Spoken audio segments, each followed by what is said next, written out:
All right.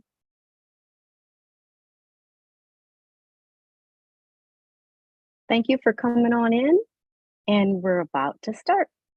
Okay, welcome everybody. I'm Janet Webster Jones. I'm the owner and founder of Source Booksellers, a unique niche of nonfiction books residing in Midtown Detroit.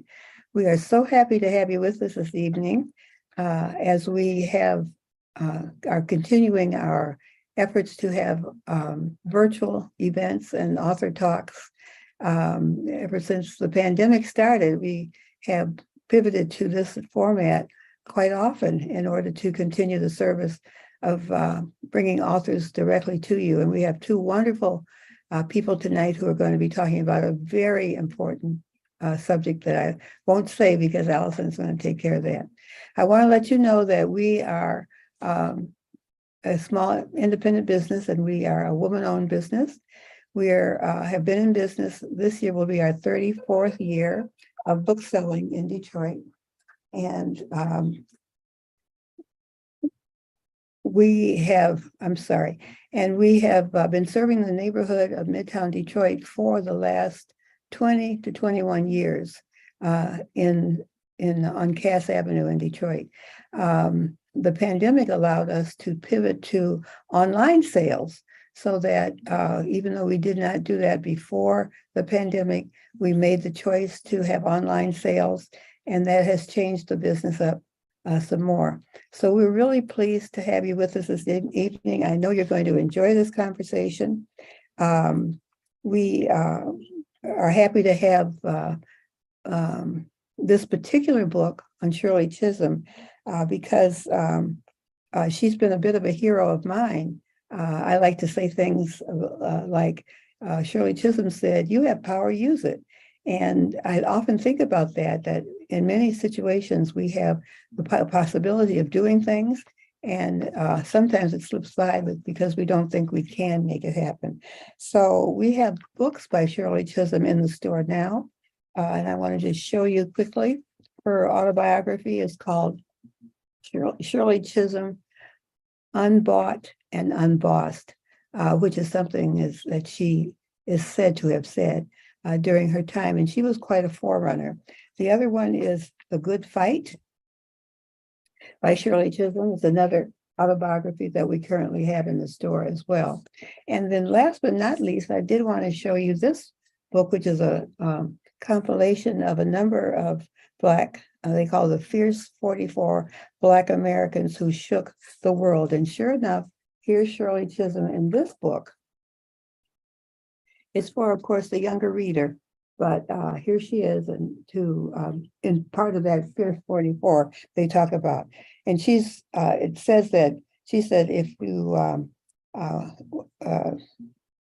can't sit at the table, she said, and there wasn't an empty chair, that she suggested or advised bringing one of your own. So I'm sure there's some conversation about what she really said, but she was a fierce personality who wanted to get things done and tried to. So Shirley Chisholm and her ideas are in the store. They kind of live with us, and we often are having conversation with our customers, bring up her name. So have a great evening. Enjoy the conversation. I'm going to turn this now over to Allison Jones Turner, my daughter, who's in the background, and she's going to introduce you to our two guests this evening. Allie? Thank you so much.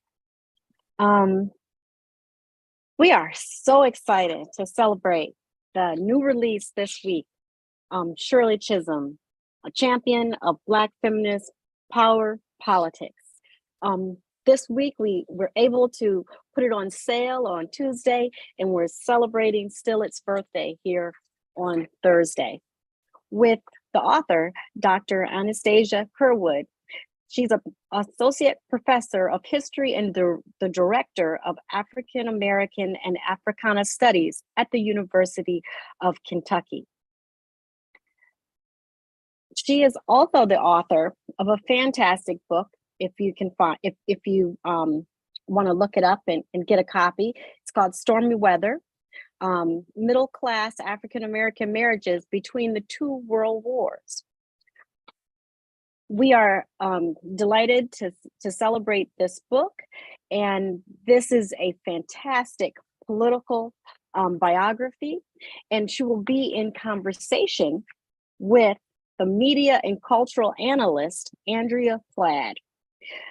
She was named one of Ebony.com's 8 dynamic editors in new media. She writes in one way or the other about race, gender, sexuality. She's currently working on the forthcoming book or project, Pinning with the People, a style book for writing and speaking about social justice. So we're all gonna look out for that. She appears in Newsweek, in Vogue.com, The Guardian, Bitch.com, and Rewire, which I think is a new name for that publication. And also a producer of the renowned series, Black Folks Don't. So we want to bring them up to have this wonderful conversation about Shirley Chisholm and book.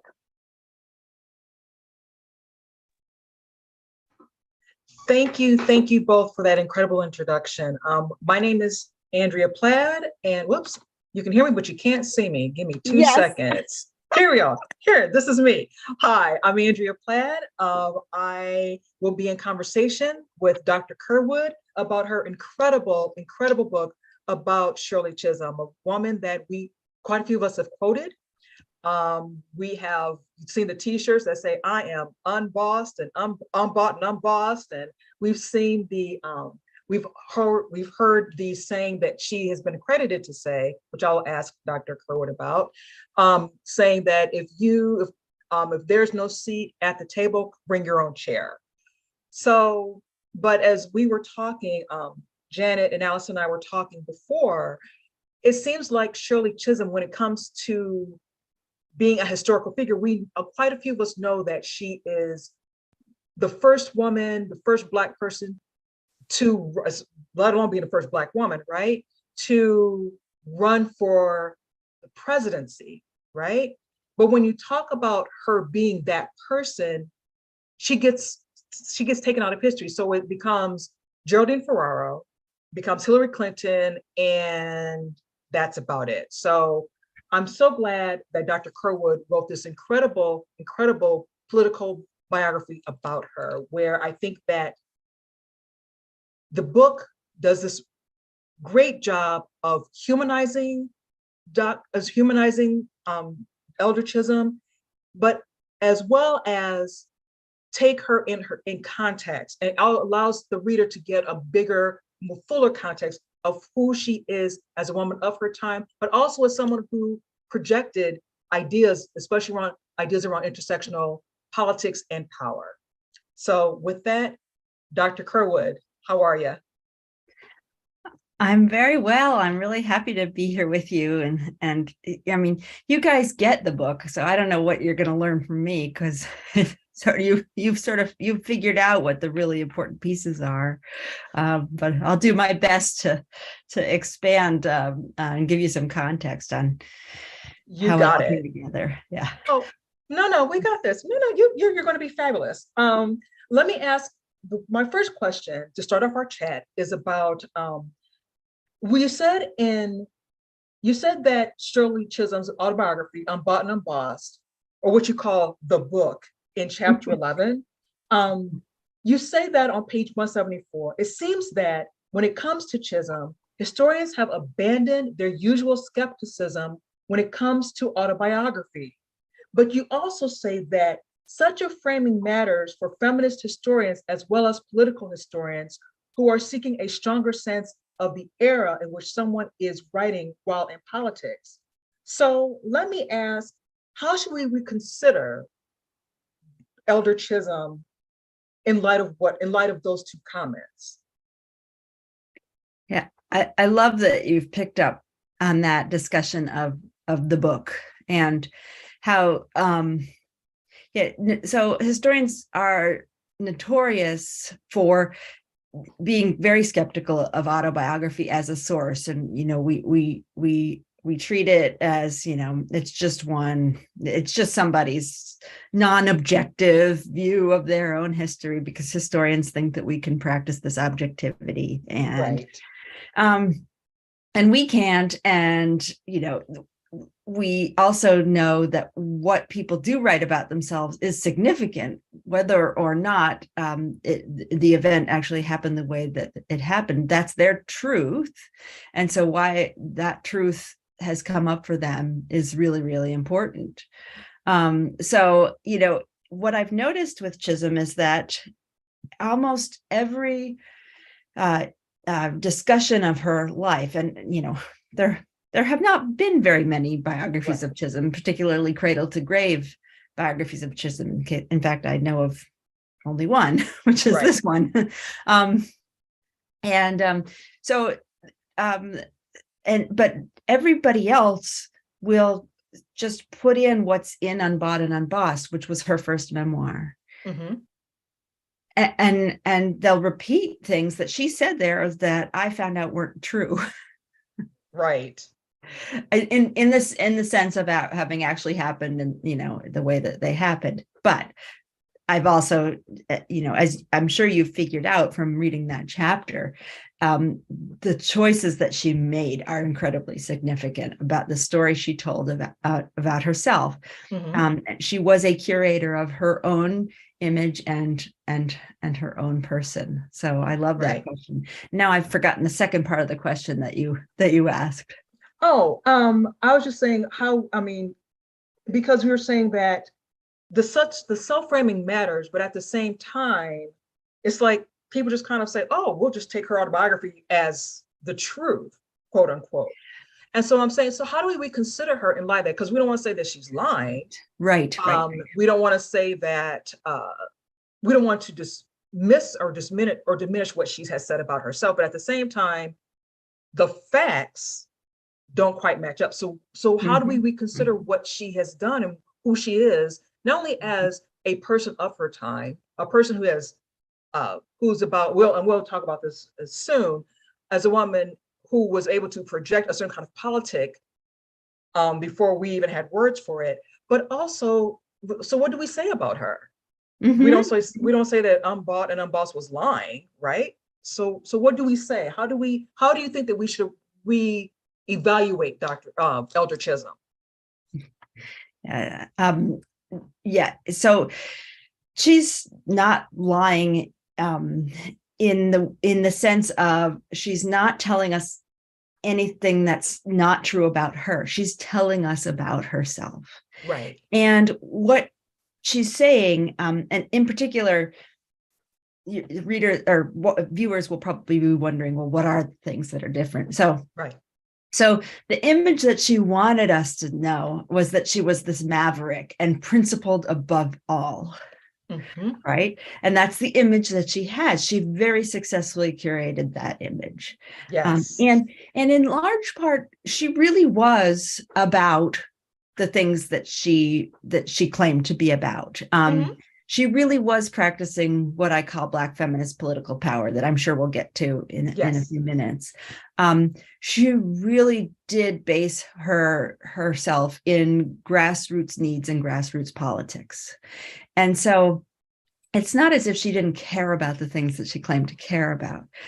However, she wanted to make sure that her bona fides were 100%, that people reading this biography, which she wrote before, autobiography, which she wrote right before she ran for president, the people reading it would, see her the way she wanted to be seen. So one of the biggest pieces is that she says that she first joined the regular, that is white-run, old Irish political machine, Democratic club in Brooklyn, early in her political career, like right out of college. Right. And then she wants us to think that eventually she saw that that was not the proper organization to belong to, that she didn't really get what she needed out of it. And so she just left and she went and joined the Insurgents, which was a multiracial, radical, pro small d democratic organization, and never looked back. Okay, so as you know this, because you've read the book, that's not how it worked out. She actually was part of both organizations at the same time for a while. She joined the regular Democratic Party later than she said, and then she didn't leave as early as she said. And so this, I know, was, or I strongly suspect, as her biographer, is because she wanted to hedge her bets a little bit and see where she could get the most traction. Makes sense. And in Unity Democratic Club, which was the insurgent interracial progressive, we would call it progressive club, Right. That's where she sort of found a home. Okay. It's a small detail about timing, but it was important for her to have people think that, oh, well, she left that all behind and just joined this new one. Right. Something else that's a little bit less explainable is that she insisted her father was from Guyana. Or she said he was a native of Guyana. And it is true that he was born in Guyana, where his parents, who were Barbadian, had moved, and they would leave fairly soon after he was born, and within 2 years, and go back to Barbados, where he lived the rest of his childhood, and was baptized and had a whole extended family. And so he was Barbadian. Everybody in the family felt he was Barbadian. And Chisholm's sisters have said to me, we don't know why she did that, except for maybe she wanted to have sort of wider Caribbean roots and distance herself from being exclusively Barbadian. Okay. So those are just a couple examples, and a couple of the bigger examples of kind of what's different in that book from the historical record that I found. And she's making a point in the service of what she thinks is right. Right. And let me, so following up the question about her Barbadian roots, what I found fascinating was that would you mind talking a little bit about how her Caribbean roots influenced her politics? Because I think when we talk about Black politics, especially kind of in this part of the country, and what I noticed when I lived in New York, it was, you are not a race, you are an ethnicity. Not that race didn't play a part, but on the day-to-day identifications, like, who are you? Where are you from? And because everyone comes from a place, right? So it's, you're Barbadian, you're Jamaican, you're Haitian. If you're white, you're not just white, you are Irish, you're Italian. So it's that same idea. So how did that understanding, and I think that's how she came out, was that out of that understanding, how did that influence the politics that she wound up forming as Black feminist power? Yeah, so, I actually found a little bit of a division between her early life and her later life. Okay. So as a young girl, she came, as people have deduced by now, she came from a Barbadian immigrant family. Yes. Both her mother and her father independently migrated from Barbados, and they were quite poor, and they raised their family in pre-World War II New York. And then she actually spent 6 years of her life on the island Barbados, being raised by her grandmother and an aunt. And her grandmother was incredibly important to the development of her politics, and especially her sense of herself as a self-determined woman. Her grandmother worked for white people as a cook. She was a pretty well-respected one, but had to struggle for her own dignity and her own self-determination, and modeled that for her granddaughter, and told her granddaughter, don't be afraid of anything. Don't be afraid to be yourself. then she returned to a Caribbean community in Brooklyn and in New York that was fairly oriented toward activism. Yes. And there's historians have discussed the factors that brought Barbadian or brought Caribbean people to politics and to radical politics, because Caribbean people were very overrepresented in radical politics. So there's a tradition of radical politics and also liberal politics and electoral politics. When Chisholm was coming up in politics, the leaders in Brooklyn and actually in some in Manhattan as well, but in Brooklyn especially, were Caribbean people. So her mentor, Mac Holder, Bertram Baker, who was the first Black assemblyman from Brooklyn, these leaders were Caribbean. So she's coming out of that Caribbean tradition. And yeah, these are the people who sort of seized political power. And that makes it sound kind of bad, but were those who kind of went after and achieved some political power. So she's coming out of that. The difference, of course, was that she was a woman, and that was very different. That was not the case for most of the guys. They were the rest of these Caribbean folks were guys.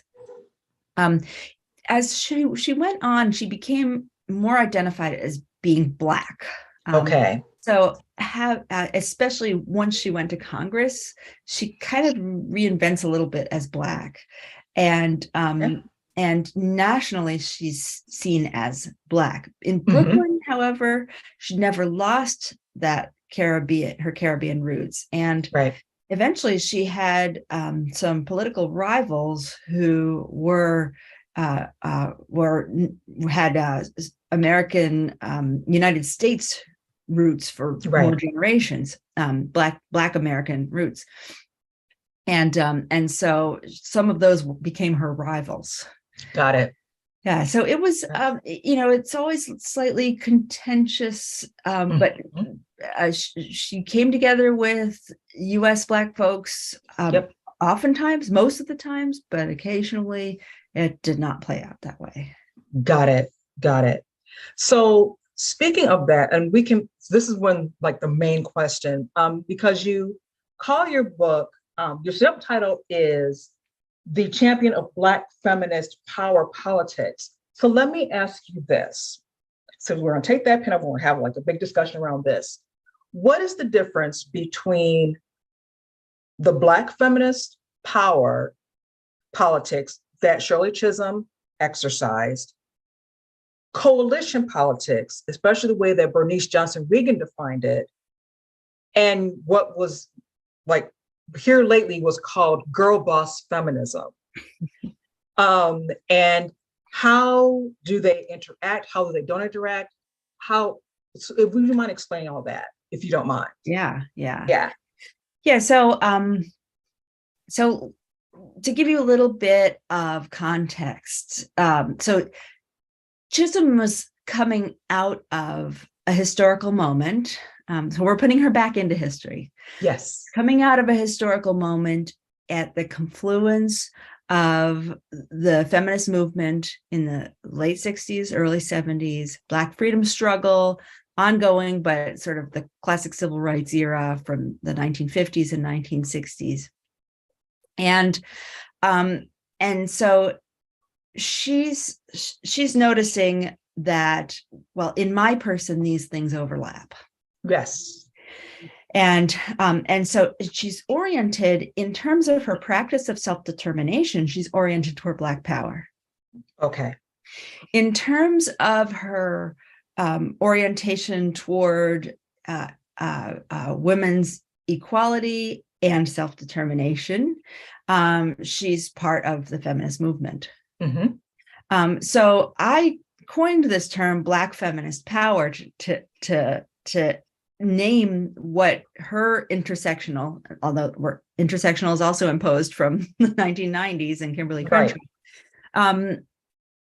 but to show what her vision of intersectional politics would be.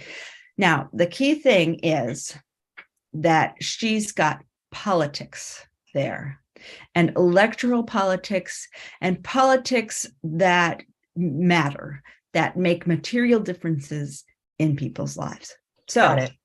So you take Reagan's coalition politics, which I think, I don't have proof that Chisholm read that essay about coalition politics, but it pretty closely tracks. And Reagan talks about, coalition is difficult, it's dangerous, it happens in the streets, it doesn't happen by yourself. And so that really tracks into what Chisholm was doing. She knew that to practice coalition politics, you had to get out of your comfort zone. It's not comfortable. Right. And she wrote about it in the book, in Unbought and Unbossed, as a somewhat uncomfortable place to be. Yes. But here's the thing, is when you get to that place, you can identify points of common interest with others.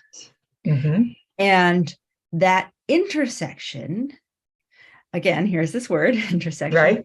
That intersection becomes sort of a pressure point that you can use, just like a pebble in somebody's shoe. Right.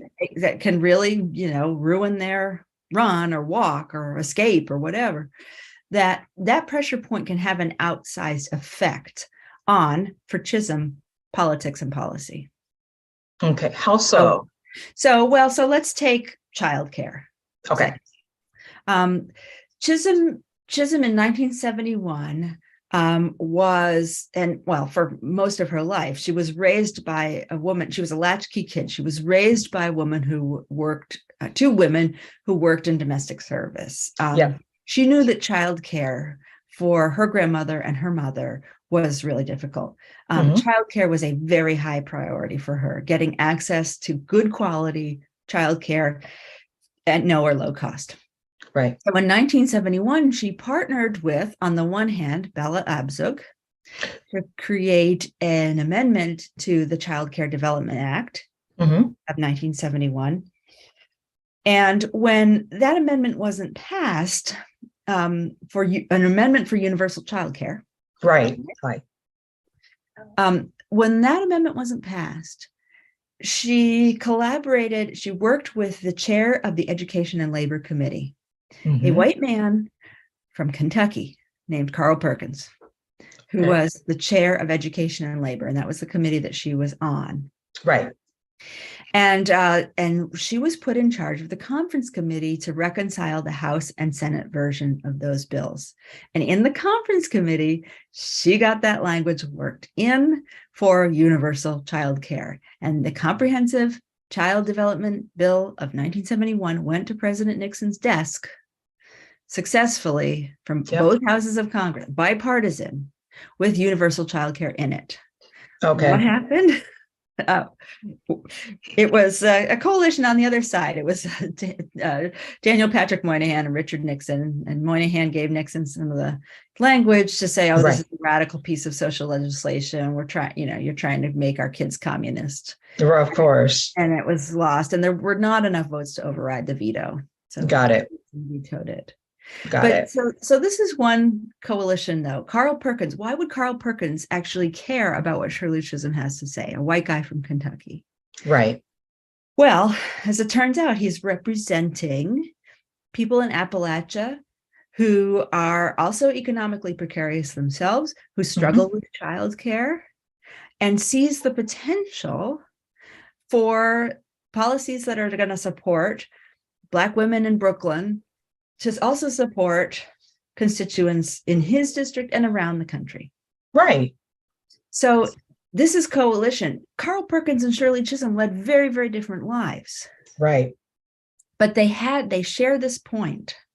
And she was so good at identifying these points that could be points of pressure and moving it forward that way.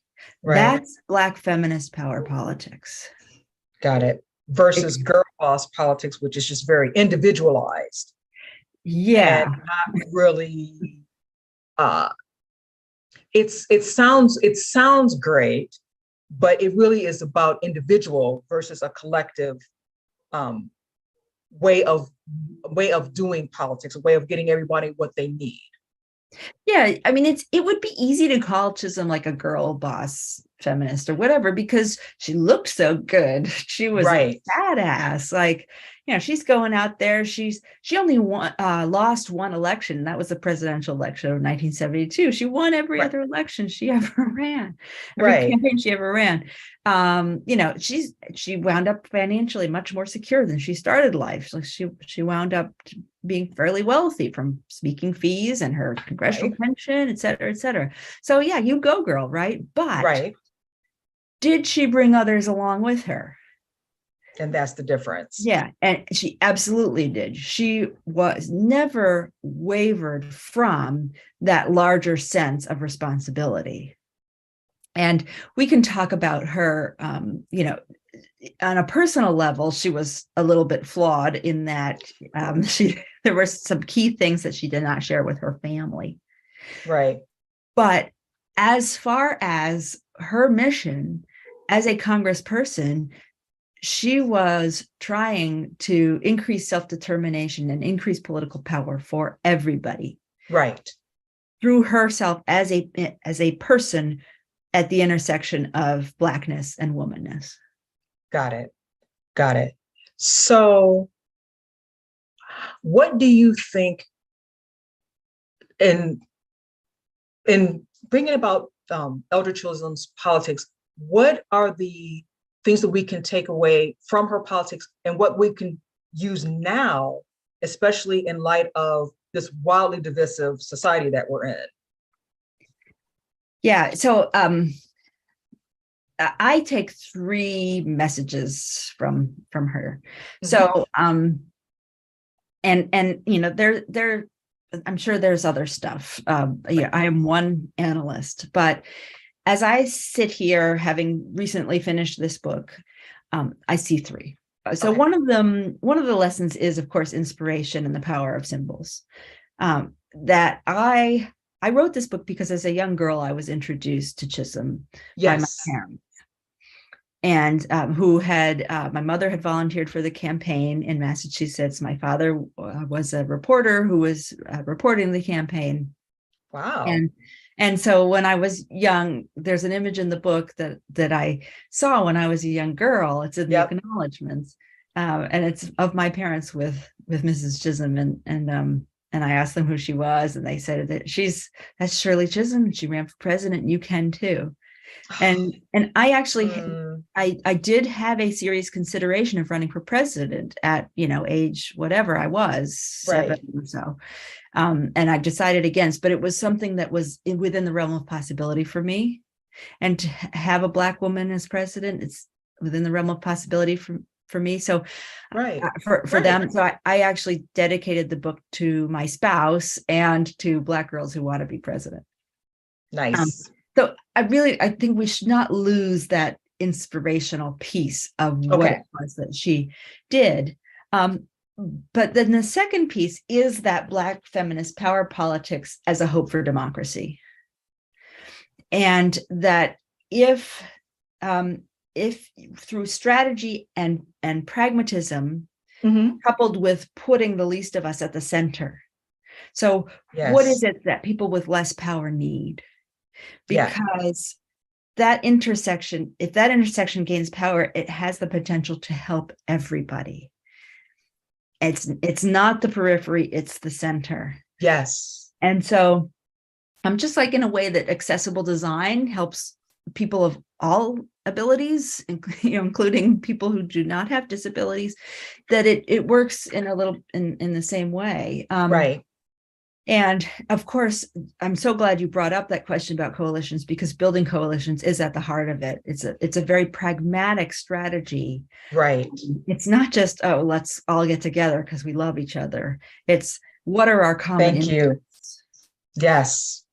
Thank you. So coalitions, that's why she ran for president. She was trying to create a coalition that was going to put pressure on the Democratic Party nominee of 1972 and on the party platform in 1972. She ran to win, but she didn't assume, she wasn't thinking she was going to win. Right. But she ran a campaign to win, which is different. She ran her hardest. even knowing that she might not get to the finish line first, but she was going to influence the race. Yes. That's the point. Yes. So I see that as a really important lesson from her. Mhm. And then the third lesson that she has for us is that she was a teacher and a mentor. And so her students and her mentees are people who did learn from her the workings of coalitions, their own capacities, Absolutely.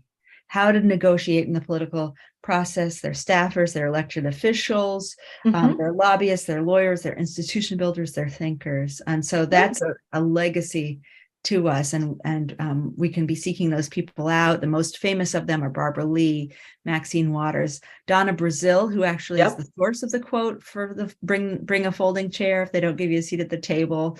I actually haven't found it in writing from Chisholm. I've just seen it Right. But this all adds up to a hope for democracy and a charge for us who want to work on its behalf. So I wrote in the introduction of the book, it is hard to demystify our heroes. Yes. So we need to see them as human so that the humans of the future can see themselves as heroes. Perfect. So she's a human, and if we see her as such, then we can see what is within us that we can do today that might not seem heroic to us, but is a small act of heroism. And those little pieces do add up, and they add up to hope for democracy. I agree. Let me see if we have any questions. I think we do. I think I see one. Let's see. See one or two. Okay. There will be transcripts. Yep. Let me see if Allison, do we have any other questions? Yeah, that one was answered. Okay. Or we can keep going. We can either way. Give people a warning that there is an option for a question. Then yes, please. Yes, we've got one. We've got one. Oh. Let's do this. Oh, I have one. Yes, Stephanie, please ask. Okay. Oh, I guess she has to type it. Yeah. Well, we'll give her a moment to type that. Let me see. Let me ask a quick one. What I found fascinating was that Elder Chisholm didn't expect to win, but she ran anyway. And I found that to be fascinating because, I mean, the last time we heard about somebody doing something like that, it was Trump, and it had like very deleterious, I think is the word, deleterious consequences. Deleterious, yes. Thank you, deleterious consequences. Yeah. So, because he didn't think he was going to win, he just ran until he won. So, what I find interesting is that she ran, but it wasn't. But the object was not to win. Is there something to be said about that as a political strategy, or how do we do that? Okay, we got the question, but I'll let you answer that. Then we'll get to the question at hand. Yeah. Well, so what she did was she pulled all these people into the political process. Got it. And, unfortunately, that also it cuts that way with that person, the person you mentioned as well. That a lot of people got really energized. But in this case, by her very person, again, at the intersection, she's bringing in Black people, she's bringing in women.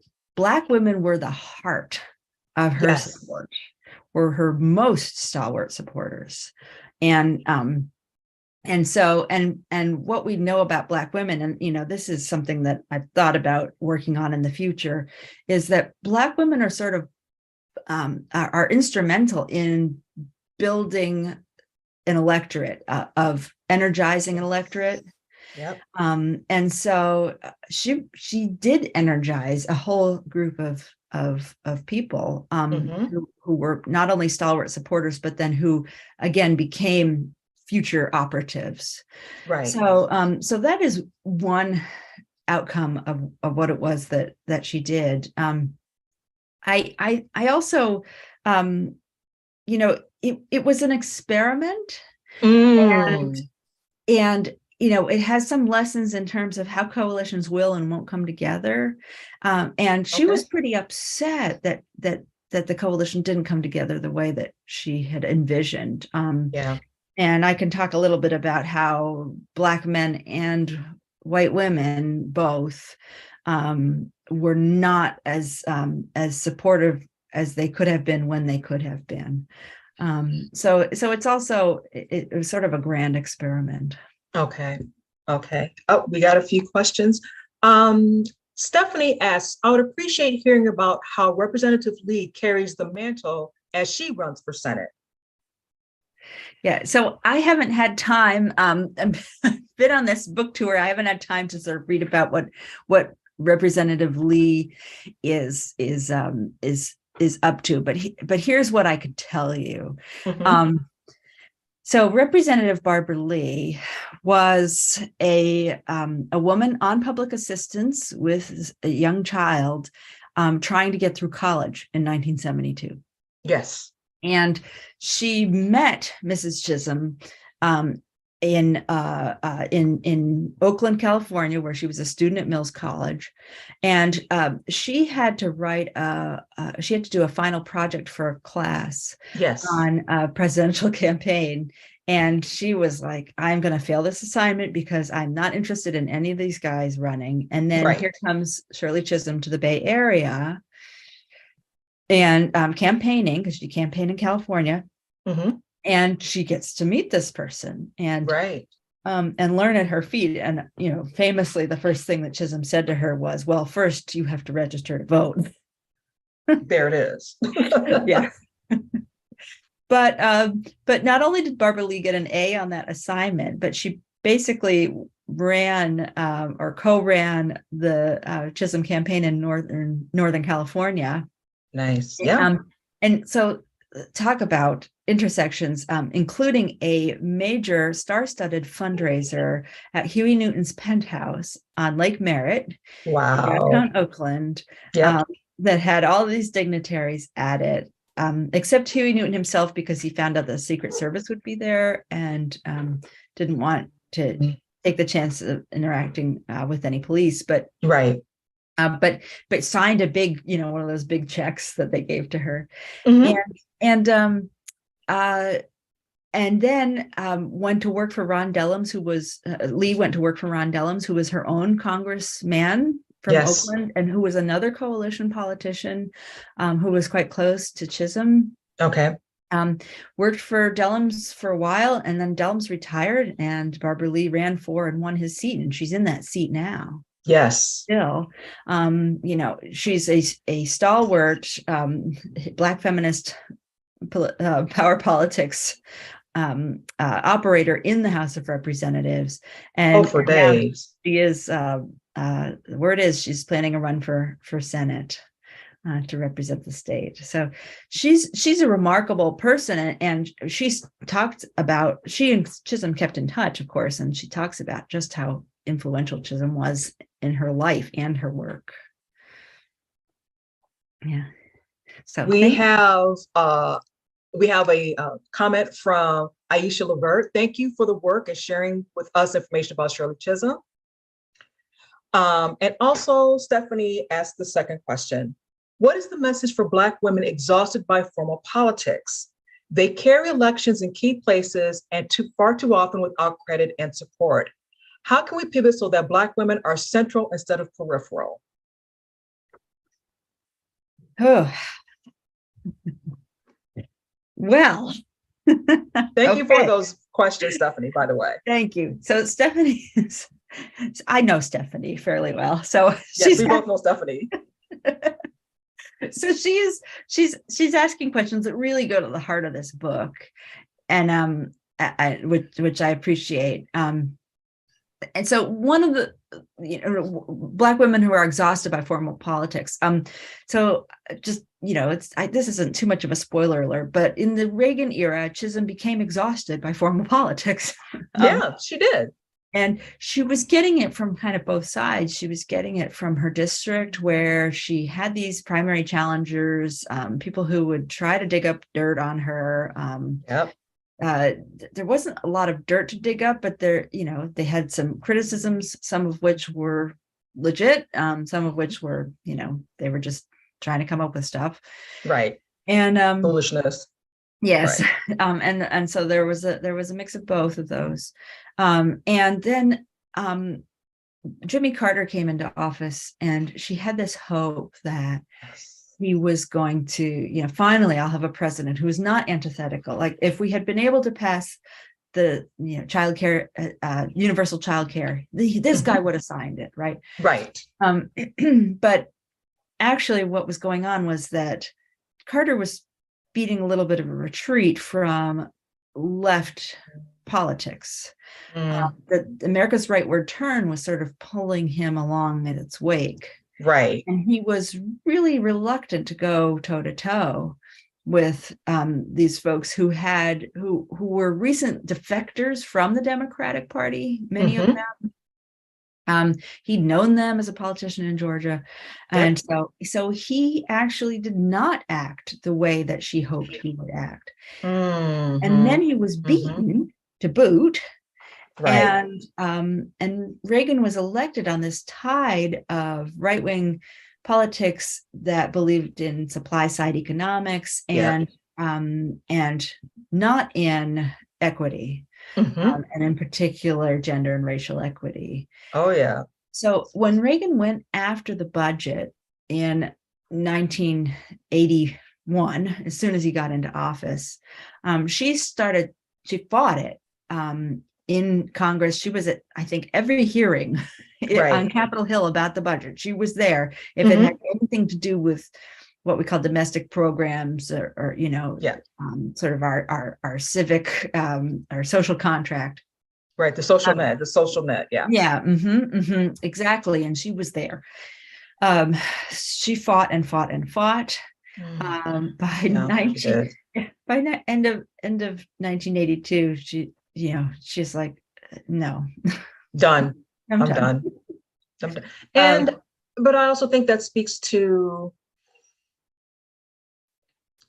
I think we as activists need to recognize when we are tired and realize that rest is not retreat. Well, indeed. And so I love that you said that, because she did pivot.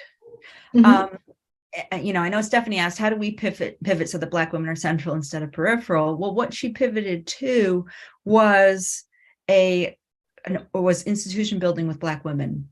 And she created the Black Women's Political Caucus that was in some ways a training ground for many of the women, for Maxine Waters, Donna Brazil, and other women, so that they were launched into their own political careers. And that actually came about in 1984. Chisholm was just, she'd been out of office for, a little over a year. And she was at the Democratic National Convention, where Walter Mondale was nominated. Some people thought that Chisholm should have been his vice presidential nominee. Right. And Black women in general felt like their voices were just completely ignored. And so a group of Black women that included Chisholm got together and formed this organization. And the idea was to sort of support Black women in their entries into politics.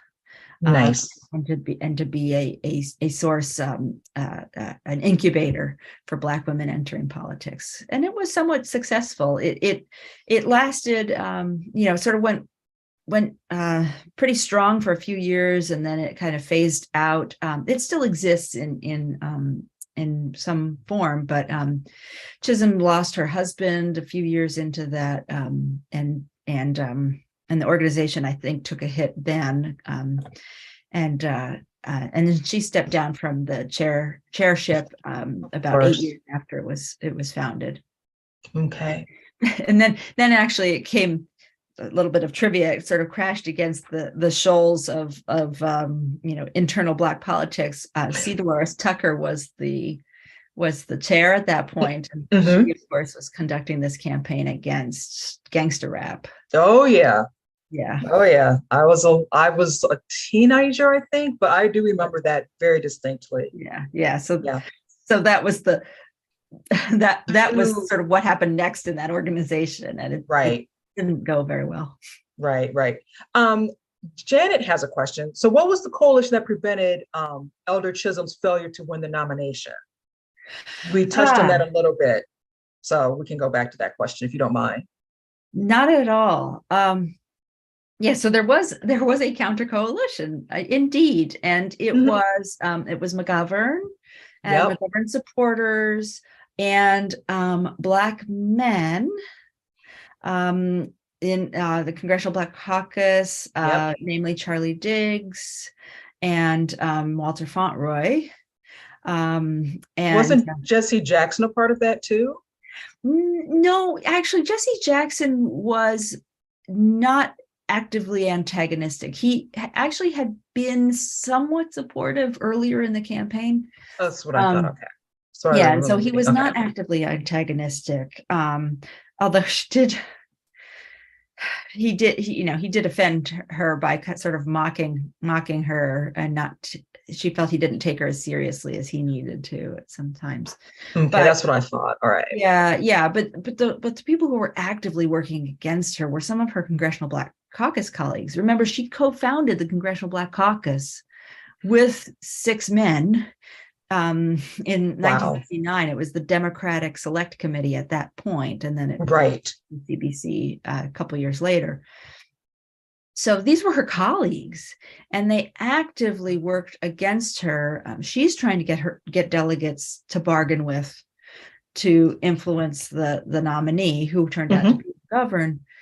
They were gathering their own delegates and just awarding them reflexively to McGovern. They pledged themselves to McGovern, and then they went after the delegates rather than what she was doing, which was saying, I am an independent agent for these ideas. Right. Let's all get together, and then let's go to different nominees and see what we can persuade them to do.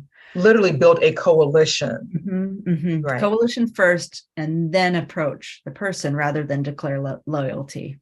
Right. Which is what these guys did.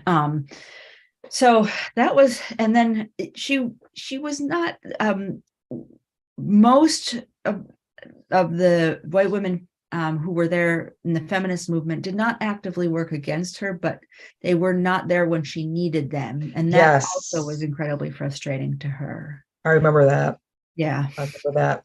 And I kind of wonder, because of that, beyond just the sexism and the agenda that was put forward, I wonder if that also soured some people in Black communities against feminism, because they're like, well, these feminists, if we're defining feminism as women, and it's visually about white women, and we're seeing these white women go against their own, and she's Black, what does that say, and why should we be bothered with feminism? So and which leads to our last question of the evening, which is, how can you draw a line between coalition building and our current idea of allies? Well, coalition building is a little bit colder in terms of, what's your interest? What's my interest? Right.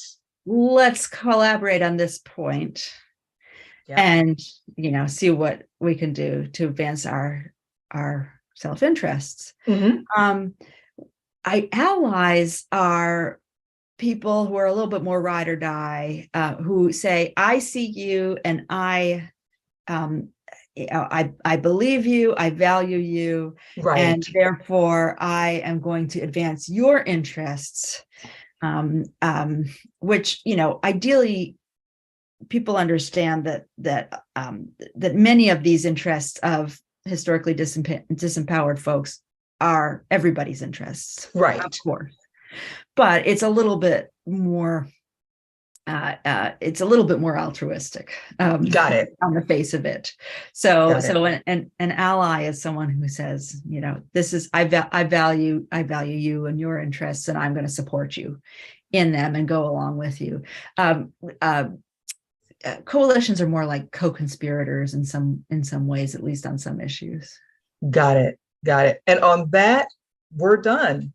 Thank you, Dr. Kerwood. You were it was this amazing conversation. Thank you. Thank you. Thank you. Oh, it's my pleasure, and it's been a pleasure talking to you. Your questions are fantastic. Thank you to the group for the questions, and Yes. I've really enjoyed this.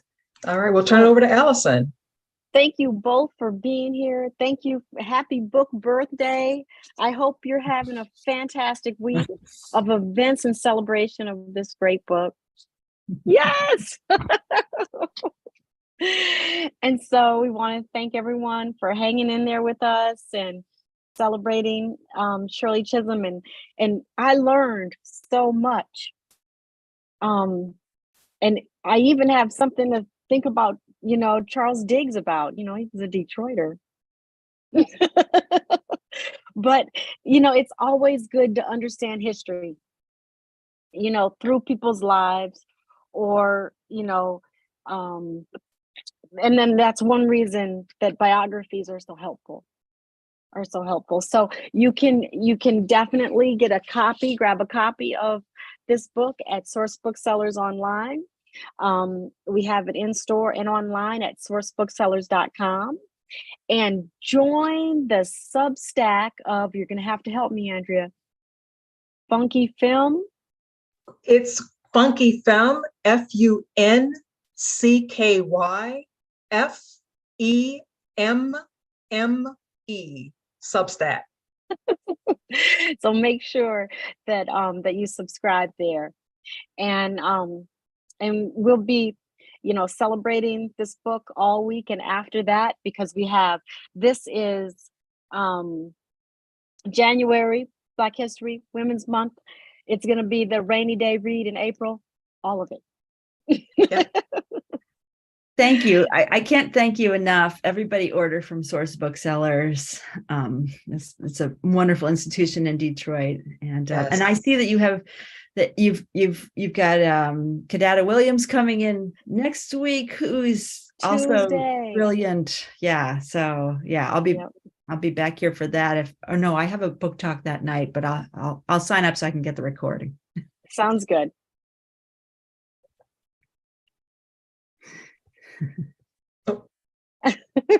Miss Janet, you're on mute. I wanted to thank each of you very much for this stimulating conversation, and I'm pulling for this book with all my might, and we love to put these kinds of books right in the hands of people and say this is a must read, and I really think that's true. I certainly hope we need to have more biographies about people who have made massive contributions to the culture of America, as well as Black experiences, and we just need more biographies. We know we have a lot of biographies of Lincoln, a lot of books about Lincoln. We have about 6 or 7 books about Malcolm now. We have quite a few on King, and let's get going on the women whose story needs to be told in as many ways. And I love the nuance that you brought to us, and so thank you very much. Thanks, everyone.